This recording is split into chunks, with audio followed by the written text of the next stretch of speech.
सत्य समाचार, निष्पक्ष समाचार, समाज बदल्ने हाम्रो अभियान। नमस्कार, यो हो टाइम समाचार। म चाँदनी। सुरु गरौँ जीसस सम्बन्धी समाचारबाट। जिल्ला समन्वय समिति धनुषामा नेपाली कांग्रेसको प्यानल निर्विरोध चयन भएको छ। समितिको प्रमुखमा राजानन्द मण्डल निर्विरोध निर्वाचित भएका हुन्। बुधबार जीसस प्रमुख उपप्रमुख सहित सदस्यमा कांग्रेसको मात्र मनोनयन परेको थियो। धनुषाका मुख्य निर्वाचन अधिकृत ब्रजेश प्याकुरेलको अनुसार जीसस उपप्रमुखमा संगीता देवी ठाकुर निर्वाचित भएकी हुन्। यस्तै सदस्यहरूमा ईश्वरी प्रसाद शर्मा, डम्बर बहादुर थापा मगर, फगु यादव, महिला सदस्यमा गीता देवी यादव, बिक्का देवी मिजार, सोनिता देवी सौदा र दलित तथा अल्पसंख्यक सदस्यमा महेन्द्र महतो निर्वाचित भएका छन्। जीसस सदस्यमा पनि कांग्रेसको मात्रै उम्मेदवारी परेको थियो।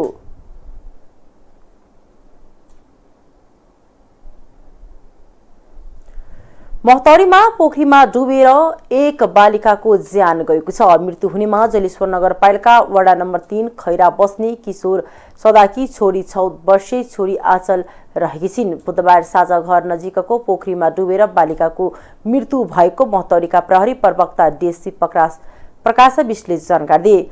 बालिकाको शव परीक्षणका लागि गए राति प्रादेशिक अस्पताल जलेश्वर लगिएको र घटना विषयमा थप अनुसन्धान भइरहेको जिल्ला प्रहरी कार्यालय महतरीले जनाएको छ। सप्तरीमा किशोरीमाथि भएको सामूहिक बलात्कार घटनाका 3 आरोपित नाबालकलाई बाल सुधार गृह पठाएको छ। सप्तरी जिल्ला अदालतको आदेशमा उनीहरूलाई बिहीबार बाल सुधार गृह वीरगञ्ज पठाएको हो। सप्तरी जिल्ला अदालतका न्यायाधीश राजेन्द्र कुमार श्रेष्ठको इजलासले आरोपित शम्भुनाथ नगरपालिका 4 सखुवाका 20 वर्षीय सुरेश भनी, सुरैतलाल रामलाल भने पूर्व पक्षका लागि राजविराज कारागार चलान गरेको छ। घटनाका मुख्य आरोपित 20 वर्षीय दीपक सरदार भने फरार छन्। गत जेठ 2 गते पूर्व पश्चिम राजमार्गको दक्षिण शम्भुनाथ नगरपालिका 3 स्थित प्रसिद्ध शम्भुनाथ मन्दिरमा लाग्ने मेला घुम्न गएकी 27 वर्षीय बालिकाको सामूहिक 17 वर्षीय बालिकाको सामूहिक बलात्कार भएको थियो। उनीहरूले आफूलाई सामूहिक बलात्कार गरेको पीडितले बताएकी छिन्।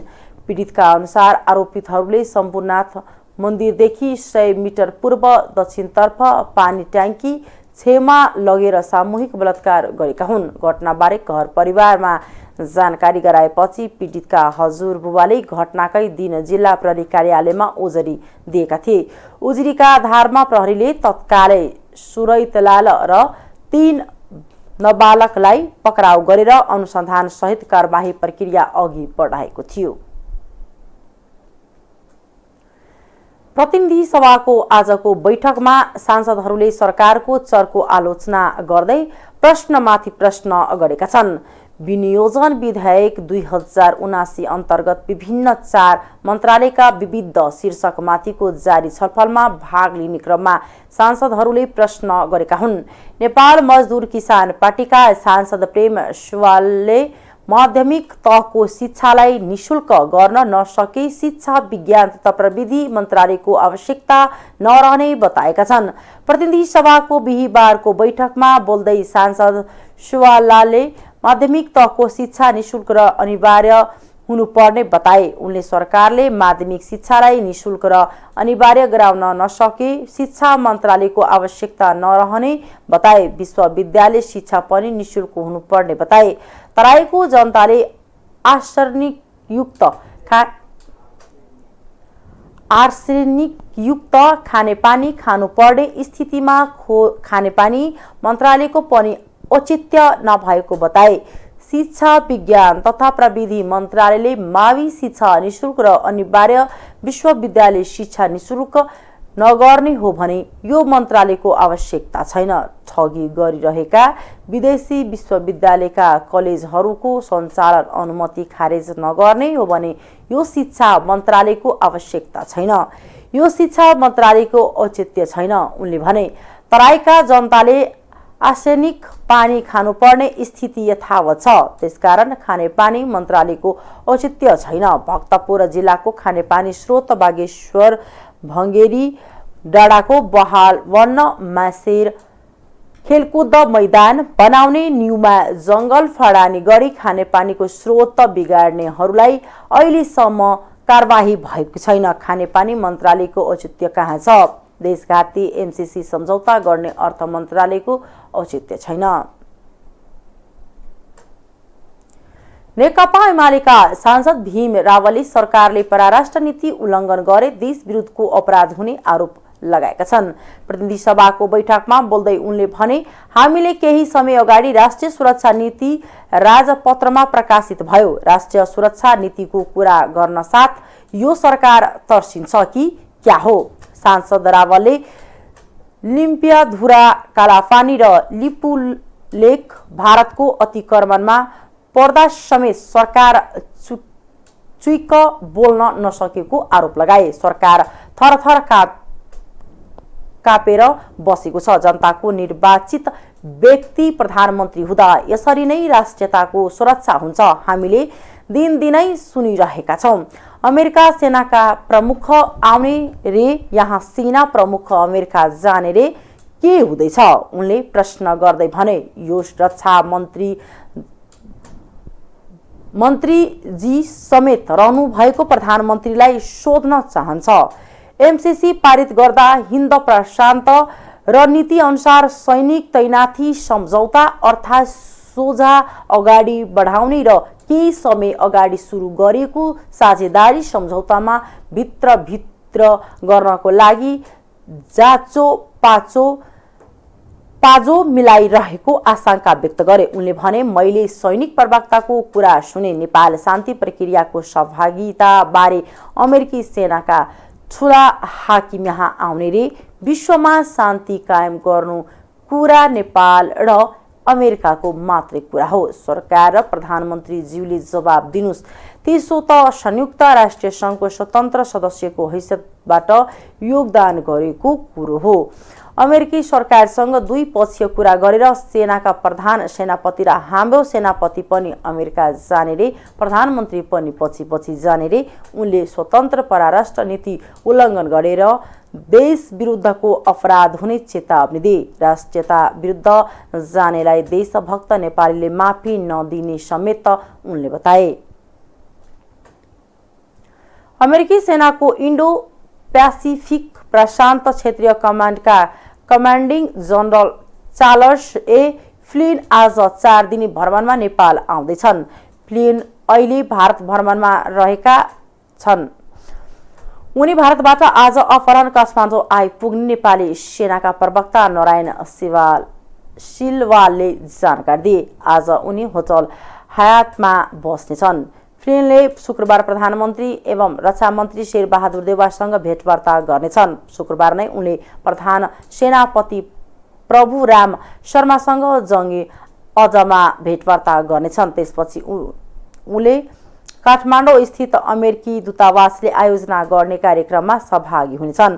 उनी शुक्रबार बेलुका नै प्रधान सेनापति शर्माले आयोजनाको राति भोजमा सहभागी हुनेछन्। शनिबार बिहान उनीहरू हेलिकप्टरबाट माउन्टेन फ्लाइटमा जानेछन्। आइतबार बिहान उनी काभ्रेको 5 खाल स्थित वीरेन्द्र शान्ति सैनिक तालिम केन्द्र जानेछन्। त्यहाँ तालिम केन्द्रबारे उनलाई ब्रिफिङ गरिनेछ। त्यसपछि उनलाई शिवपुरी लगिने प्रवक्ता सिलवालले जानकारी दिए। शिवपुरीमा उनले नेपाली सेनाको कमान्ड एन्ड स्टाफ कलेज शिवपुरीमा रहेका विद्यार्थीलाई सम्बोधन गर्नेछन्। शिवपुरीको भ्रमणपछि आइतबार बेलुका नै उनी स्वदेश फर्किने कार्यक्रम रहेको नेपाली सेनाले जनाएको छ। प्रधानमन्त्री शेरबहादुर देउवा र प्रधान सेनापति प्रभुराम शर्मा अमेरिका भ्रमणमा जाँदैछन्। त्यसको तयारी स्वरूप फिल्मको भ्रमण हुन लागेको हो। नेकपा एमालेका सांसद तथा सचिव योगेश भट्टराईले वर्तमान गठबन्धनको सरकार बनेदेखि शेयर बजार घट्यो गरेको बताउनु भएको छ। प्रतिनिधि सभामा बोल्दै सांसद भट्टराईले यो सरकारले बनाएका गलत नीति र मन्त्री तथा गठबन्धन दलका नेताहरूका गलत भनाइले गर्दा शेर घटेको आरोप लगाउनुभयो। अर्थतन्त्रको महत्त्वपूर्ण क्षेत्र आज केही महिनादेखि अशान्त छ। समस्याग्रस्त महत्त्वपूर्ण अर्थतन्त्रको क्षेत्र केही महिनादेखि अशान्त छ। समस्याग्रस्त छ। यो सरकार बनेपछि सरकारमा सामेल भएका राजनीतिक दलका केही नेताहरूको अभिव्यक्तिबाट शेयर बजार चिन्तित अवस्थामा छ। आज पनि शेयर धितो कर्जाको सीमा बैंकबाट 4 करोडदेखि बढीमा 12 करोड रुपैयाँसम्म राखिएको छ। यसलाई हेरफेर गर्न खोजिँदैछ। यो किन हेरफेर गर्ने? यसले के असर गर्छ? यसभन्दा अघि लिइरहेको कर्जाको अवस्था के हुन्छ? पर्याप्त अध्ययन नभइकन यस्ता कतिपय नीतिहरू ल्याउँदा समस्या आएको छ। यसतर्फ सरकारको ध्यान आकर्षण गराउँछु। बच्चाले भन्नुभयो। नेपालको कुल गृहस्थ उत्पादनकै हाराहारीमा बजार पुँजीकरण भएको 52 लाख डिम्याट खाता, अनलाइन कारोबार गर्ने 13 लाख सक्रिय खाता रहेको र प्रत्यक्ष अप्रत्यक्ष रूपमा 5 लाख जनताले रोजगारी पाएको यो क्षेत्रलाई सरकारले अपेक्षा गरेको भत्काएको आरोप छ।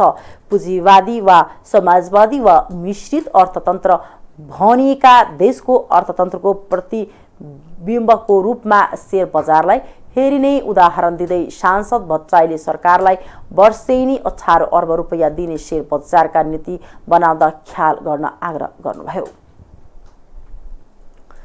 प्रमुख प्रतिपक्षी नेकपा एमालेकी सांसद नबिना लामाले समयमा नै पुस्तक छाप्न नसक्ने जनक शिक्षा सामग्री केन्द्र खारेज गर्नुपर्ने बताउनु भएको छ। प्रतिनिधि सभा बैठकको शून्य समयमा बोल्दै एमाले जनक शिक्षाले समयमा पाठ्य पुस्तक पुर्याउन नसकेकाले त्यसलाई खारेज गर्नुपर्ने बताउनु भएको हो। उहाँले भन्नुभयो, पाठ्य पुस्तक किन अभाव भयो? जनक शिक्षा सामग्री केन्द्र बचाउने नाममा विद्यार्थीले कहिले समयमा पुस्तक पाएनन्। उहाँले वैकल्पिक उपाय सोचेर पाठ्य पुस्तक छाप्ने जिम्मेवारी अब निजी क्षेत्रलाई दिनुपर्ने बताउनुभयो। आर्थिक समाचार।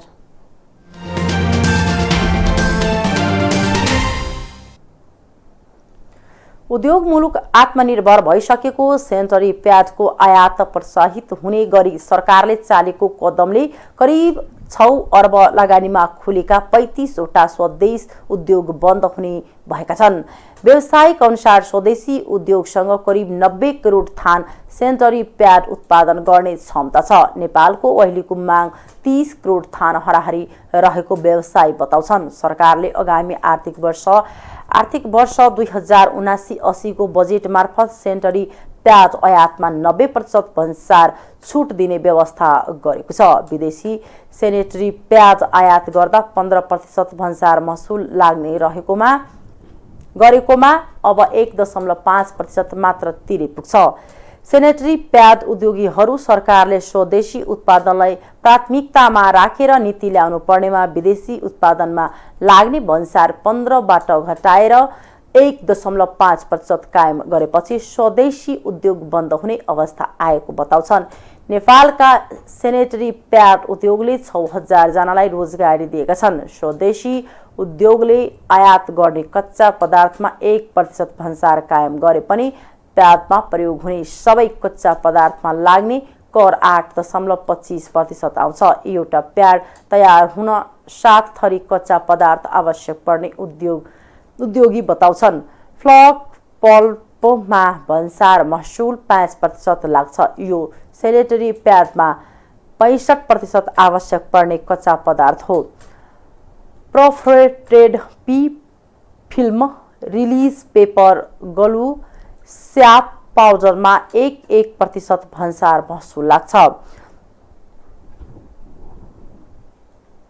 पेपरको भन्सार महसुल 30% र 5% अन्तःशुल्क समेत जोड्दा समग्रमा 8.25% कर पर्ने आउने व्यवसाय बताउँछन्। विदेशी तयारी प्याज पैठारीमा सरकारले 90% भन्सार महसुल छुट दिएकाले 1.5% मात्र पर्न आउँछ। यसले गर्दा बजारमा नेपाली प्याज भन्दा आयातित प्याजको मूल्यमा सोझै 10 रुपैयाँ सस्तो पर्ने देखिएको जस्मिन हाइजिनका पुनित शारदा बताउँछन्। नेपालमै सेनिटरी उद्योगको उत्पादन माग भन्दा बढी भइरहेका बेला सीमित व्यापारीको फाइदाका लागि सरकारले ल्याएको नीति गलत छ, यो सच्याउनुपर्छ उनले भने। सरकारले कच्चा पदार्थभन्दा तयारी वस्तुको महसुल एक त बढी गर्ने आफ्नै नीति विपरीत सेनेटरी प्याडमा भन्सार महसुल 90% छुट दिएको उनी बताउँछन्। मुलुक आत्मनिर्भर भइसकेको वस्तु आयातमा थप्प 5% कर लगाएर 20% पुर्याउनु पर्नेमा 90% छुट दिँदा स्वदेशी उद्योग बन्द हुने अवस्थामा पुगेको उनले बताए। विदेशबाट आयात हुने प्याज किलोग्राम र गोटामा आउँछ। अब आर्थिक वर्ष 2077-78 मा 3.58 करोड फिस र 1738 टन आयात भएको छ। चालु आर्थिक वर्षको 8 महिनामा 90 करोड 90 लाख पिस आयात भएको छ। आर्थिक वर्ष 2075-76 मा सरकारले सेनेटरी प्याड उत्पादनमा लाग्ने सम्पूर्ण कच्चा पदार्थमा भन्सार महसुल घटाएर 5% मा ल्याएपछि स्वदेशी उद्योग थपिने क्रममा बढेको थियो। आर्थिक वर्ष 2077-78 को बजेटमा नयाँ उद्योगले 5 वर्षसम्म कर छुट पाउने व्यवस्था भयो। यसबाट उद्यमी व्यवसायी उत्साहित भएका थिए। थप उद्योग खुल्ने सम्भावना बढेको थियो। अन्तर्राष्ट्रिय समाचार।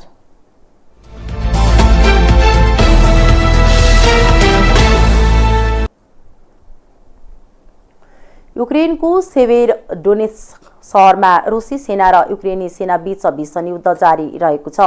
युद्धका कारण हजारौं मानिस ज्यान जोगाउन सुरुङमा छिरेका छन्। हिजोदेखि सुरु गरेको ठूलो शक्ति सहितको आक्रमणमा युक्रेनको जनशक्ति, हतियार तथा सैन्य उपकरणमा उल्लेख्य क्षति पुर्याउन सफल भएको रुसले दावी गरेको छ। युक्रेनी राष्ट्रपति भ्लोदिमिर जेलेन्स्कीले सेभेरोडोनेत्स्क शहरका लागि भइरहेको लडाईँले देशको पूर्वी क्षेत्रमा युद्धको परिणामलाई निर्धारण गर्न सक्ने बताएका छन्। उनले यो लडाईँले डोनबास क्षेत्रको भाग्य निर्धारण गर्ने बताए। जेलेन्स्कीले आफ्नो सेनाले रुसी सेनालाई ठूलो क्षति पुर्याइरहेको समेत दावी गरेका छन्।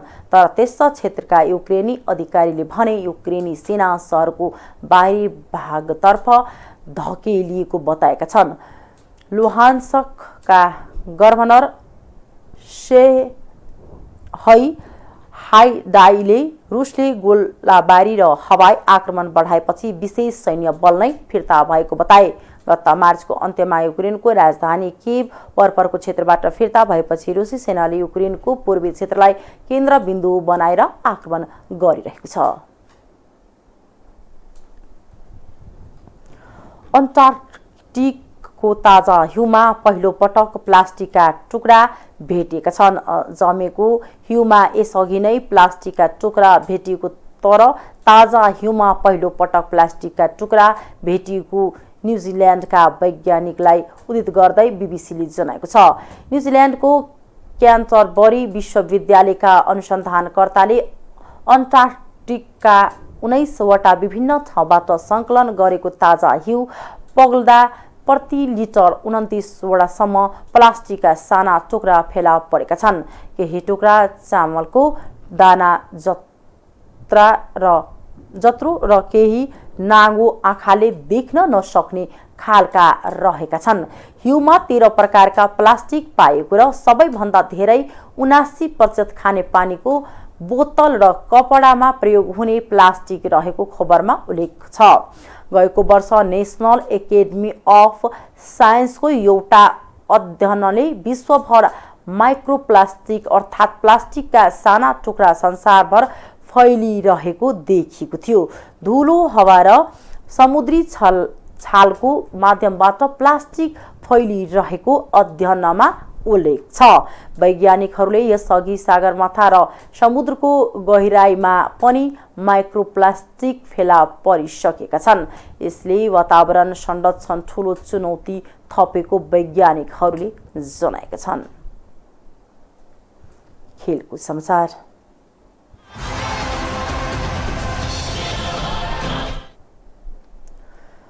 आईसीसी 19 वर्ष मुनि U19को महिला टी विश्वकप एसिया छनौट अन्तर्गत मलेसिया विरुद्धको आफ्नो अन्तिम खेलमा नेपाल विजयी भएको छ। मलेसियाको एम ओभल क्रिकेट मैदानमा आज बिहिबार भएको आफ्नो अन्तिम खेलमा नेपालले घरेलु टोली मलेसियालाई 25 रनले हराएको हो। यस खेलसँगै नेपालको विश्व कप खेल्ने सपना सकिएको छ। नेपाल छनौटमा 6 अङ्क जोड्दै तेस्रो स्थानमा रह्यो। नेपालले 5 खेलमा 3 जित र 2 हार बेहोरेको थियो। नेपालले पहिलो खेलमा कतारलाई 79 रनले हराएको थियो भने दोस्रो खेलमा संयुक्त अरब इमिरेट्ससँग युएई 10 विकेटले पराजित भएको थियो। त्यस्तै तेस्रो खेलमा नेपालले भुटानलाई 4 विकेटले हराएको थियो भने चौथो खेलमा नेपाल थाइल्यान्डसँग 49 रनले पराजित भएको थियो। यस हारसँगै मलेसिया 5 खेलमा 4 अङ्क जोडेर चौथो स्थानमा रह्यो। छनौटमा युएई 8 अङ्क जोडेर शीर्ष स्थानमा रहेको छ। थाइल्यान्ड 8 अङ्क जोडेर दोस्रो स्थानमा छ। आज हुने थाइल्यान्ड र युए बीचको खेलले विश्व कपमा पुग्ने टोलीको निर्धारण गर्नेछ। छनौटमा नेपाल सहित मलेसिया, युएई, थाइल्यान्ड, भुटान र कतार रहेका छन्। शीर्ष टोलीले आउँदो वर्ष दक्षिण अफ्रिकामा आयोजना हुने U19 को विश्व कप खेल्नेछ।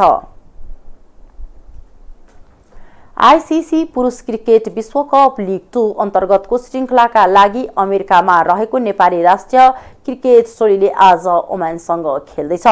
खेल नेपाली समयअनुसार राति 9:15 बजे हुनेछ। नेपाल आज ओमानलाई हराउँदै श्रृङ्खलामा सुखद सुरुवात गर्न चाहन्छ। श्रृङ्खला अन्तर्गत नेपालले दोस्रो खेल अमेरिकासँग आउँदो 30 गते खेल्नेछ। नेपालले तेस्रो खेलमा फेरि ओमानसँग 31 गते र अन्तिम खेलमा नेपालले अमेरिकासँग असार 1 गते खेल्नेछ। हस्, अहिलेको लागि टाइम समाचार यति नै। हेर्दै गर्नुहोला टाइम्स टेलिभिजन। नमस्कार।